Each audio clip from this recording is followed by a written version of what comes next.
ទីតាំងផលិតចែកចាយនិងផ្សព្វផ្សាយតាមវេបសាយនៅវីដេអូអាភិបមួយកន្លែងត្រូវបានអាវុធហត្ថរាជធានីភ្នំពេញបង្ក្រាបនិងឃាត់ខ្លួនមនុស្ស12នាក់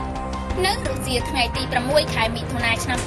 2025អាវុធហត្ថរាជធានីភ្នំពេញបានបញ្ជូនជនសង្ស័យចំនួន12នាក់ទៅតុលាការពាក់ព័ន្ធករណីផលិតចែកចាយនិងផ្សាយផ្ទាល់តាមវេបសាយនៅវីដេអូអាភិបប្រព្រឹត្តនៅផ្ទះល្វែងមួយកន្លែង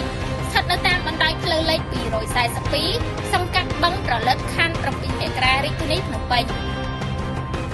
ករណីខាងលើនេះត្រូវបានអាវុធហត្ថរាជធានីភ្នំពេញធ្វើការឆ្មក់បង្ក្រាបកាលពីថ្ងៃទី4ខែមិថុនាឆ្នាំ2025ដោយមានការបញ្ជាផ្ទាល់ពីលោកឧត្តមសេនីយ៍ឯករដ្ឋស្រាងមេបញ្ជាការរងកងរាជអាវុធហត្ថលើផ្ទៃប្រទេសមេបញ្ជាការកងរាជអាវុធហត្ថរាជធានីភ្នំពេញក្រោមការសម្របសម្រួលពីលោកសេងមេងស្រុនព្រះរាជអាជ្ញារងនៃឯកការអមសាលាដំបងរាជធានីភ្នំពេញដោយឃាត់ខ្លួនជាក់ស្ដែងបានជនសង្ស័យសរុបចំនួន12នាក់ក្នុងនោះមានជនជាតិចិនចំនួន6នាក់ជនជាតិខ្មែរចំនួន5នាក់និងជនជាតិម៉ាឡេស៊ីចំនួន1នាក់